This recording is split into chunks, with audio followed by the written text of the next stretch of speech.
That evening began like any other. We had just finished dinner, and were engaged in our usual discussion about the day's events. Suddenly, her words struck me with a profound realization. "I am not your property." I was taken aback, initially thinking it might be a joke or a misunderstanding. However, the tone of her voice and the intensity in her gaze conveyed a message that transcended mere words. In that moment, something inside me broke, not out of anger or disappointment, but from a chilling awareness. For years, I had invested my energy into sustaining our relationship, ensuring her comfort, alleviating her burdens. Yet, I came to understand that to her, all my efforts were merely evidence of my desire to possess her. Sleepless that night, I reflected on whether I had indeed treated her as an object, or if, in my relentless pursuit of responsibility, I had overlooked something vital. I pondered how long she could navigate life without accountability. I resolved to grant her the independence she sought, but this would not merely entail me stepping back. It meant she would learn to truly stand on her own. Thus began the first phase of our silent conflict. The following morning, I woke up as usual, yet I felt a shift within me. I was no longer the same around her. Her earlier words echoed in my mind. "I am not your property." If that were the case, then I was not responsible for her well-being either. I would grant her complete freedom, but did she truly comprehend what that entailed? As I prepared for work that day, I skipped my usual routine of making coffee for her, which I had always done to ensure her morning began comfortably. When she entered the kitchen after a shower and asked, "Is there no coffee?" I shrugged and replied, "You can make it yourself." Her frown suggested she hadn't yet realized this was the first step toward the independence she claimed to desire. Later that afternoon she called, and when she asked about the electricity bill, I calmly informed her that I hadn't paid it and she could do so. Her momentary silence was followed by frustration. "What do you mean I can pay it? You always take care of these things." I smiled, recognizing the reaction I had anticipated. "Yes, I used to, but now you're independent. You can handle it yourself." She didn't respond and hung up, revealing to me that she hadn't fully grasped the essence of her own demand for freedom. True independence encompassed responsibility, a concept she seemed reluctant to accept. When she returned home that evening, I noticed a weariness in her expression. She sat down at the table, and since I hadn't prepared dinner, she asked, "Where's dinner?" I nonchalantly replied, "I don't know. You can make whatever you like." The silence that followed was loaded. Her eyes narrowed in an attempt to suppress her frustration. For the first time, I saw a significant change in her demeanor.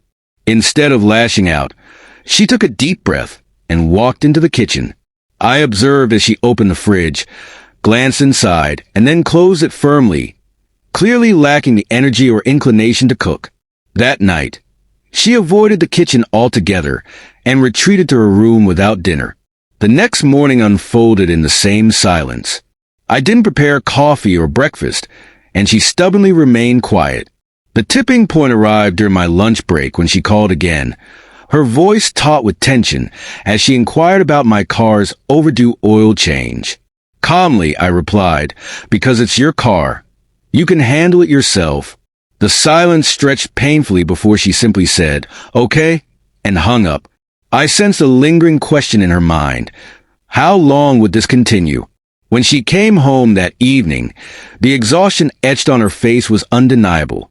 This silent warfare had worn us both down, yet I refused to relent. It was crucial for her to confront the reality of the independence she had sought. In her eyes, I no longer saw mere anger. Fear had begun to creep in. She wished for independence, but she hadn't counted on the loneliness it entailed. The following day, the clarity of our situation deepened. I could see she understood that I had indeed changed. For the first time in days, she brewed her own coffee without uttering a word to me. While seemingly trivial, this act signified her dawning realization that her expectations were unmet. Throughout the day, I watched her grapple with tasks that had once been my responsibility. I didn't do the laundry, take out the trash, or service her car. She faced each challenge alone. That afternoon, She texted me, asking if I was going grocery shopping. Since I had always taken care of that, her inquiry reflected her growing sense of responsibility. My response was a simple, "No, you can do it." Minutes passed in silence before she texted back with a single word, "Okay." When she walked through the door that evening, her grocery bags in hand, the fatigue and sadness on her face spoke volumes. She sat at the table, scrolling through her phone in silence. Finally, she broke the quiet. "How long do you think this will last?" I replied calmly, "I don't know, but you wanted independence, and I gave it to you." She regarded me thoughtfully, biting her lip, clearly weighing her thoughts as she remained silent. That night, upon retreating to her room, I recognized a truth greater than she had anticipated. Wanting independence was simple, but true independence came with loneliness, a reality she wasn't prepared to face.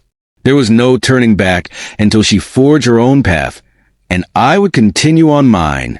Days passed, and the atmosphere in our home grew increasingly oppressive.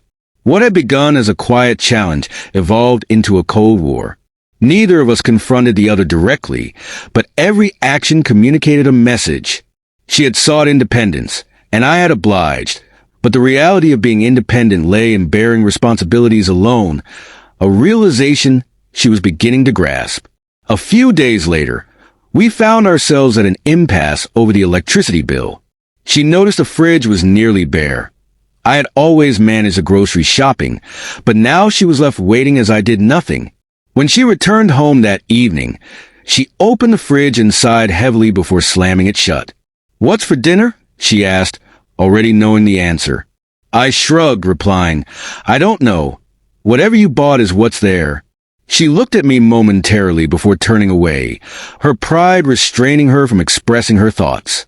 Eventually, she grabbed her bag and stormed out of the kitchen, her irritation palpable.